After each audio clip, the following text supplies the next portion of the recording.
سلام. اوس هم د 11 بجو خبرونه. د هلمند په موسی قلعه ولسوالۍ کې طالبانو یو بندخونه د افغان کمانډو ځواکونو لوري کشف او پکې شته بندیان خوشي شول.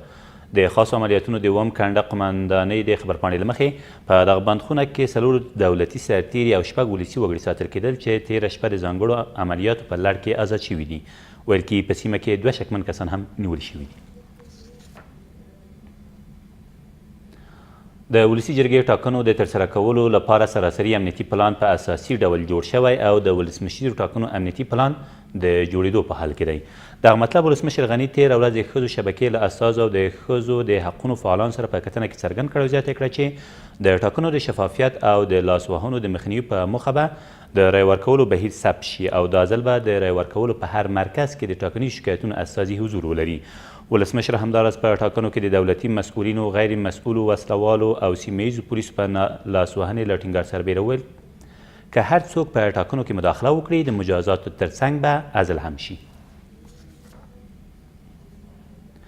له دې سره سم ولسمشر غني وایي اوس ټولې ملي چارې لکه ټاکنې، اصلاحات او د سولې مالکیت له افغانانو سره دی او د اصلاحاتو بهیر هدفمنده او مشروعیت شوې ده. ښاغلي غني تېر مازدیګر د مدني ټولنې له یو شمېر فعالینو سره په کتنه کې د سولې بهیر ته په نغوتې سره وویل د یوې ناپایدارې سولې لپاره باید ولس داسې بیه پرې نه کړي چې سبا پرې پښیمانه وي. د سولې هر تړون ولسي ملاتړ غواړي او په رڼا ورځ به د ټول په مخ کې ترسره شي.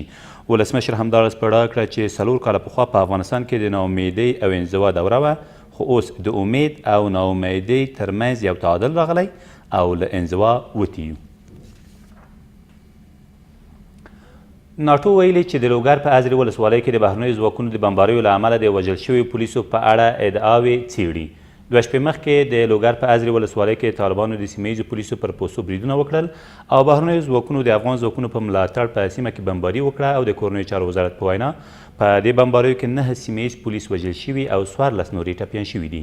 له دې سره سم سیمه ییزو اوسیدونکو او د لوګر ولایتي شورا وایي په دې لړ کې ولسي وګړو ته هم مرګ ژوبله اوښتې خو لا تر اوسه یې کره شمېره روښانه نه ده. د ختیځ نابغه علامه سید جمال الدین افغان مجسمه تېره ورځ د مصر د قاهرې په تحریر آزادۍ ډګر کې کېښودل شوه. تحریر ډګر هغه ځای دی چې څو کاله مخکې یو شمېر مصریانو د ولسمشر حسني مبارک پر وړاندې لاریون پیل او د هغه حکومت یې رانسکور کړ.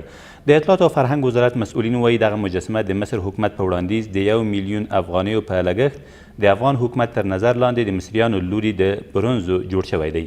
سید جمال الدین افغان په 1218 هجري لمریز کال کې د کونړ په مرکز اسداباد ښار کې د نړۍ ته سترګې پرانیستې او په 1215 هجري لمریز کال کې د ترکیې په استانبول ښار کې د اورپېښې ناروغۍ له امله ومړ او تر هغې وروسته د جسد پاتې شوني یې په 1323 هجري لمریز کال کې له ترکیې کابل ته راولېږدول شول او د کابل پوهنتون په انګړ کې خاورو ته وسپارل شول.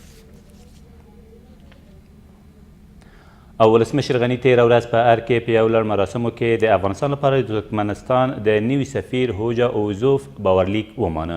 ښاغلي غني د ترکمنستان سفیر ته په نوي ماموریت کې د بریا هیله وکړه او زیاته کړه چې د پراختیایي کوریډور جوړېدل، د لاجوردو لار ټاپي پروژه او د افغانستان له لارې پاکستان ته د ترکمنستان د برېښنا لیږد پروژه چې عملي پلان به یې ډېر ژر چمتو شي او د سیمه ییز اتصال سترې پروژې به د سیمې پر ثبات او انکشاف هم مثبتې اغیزې ولري.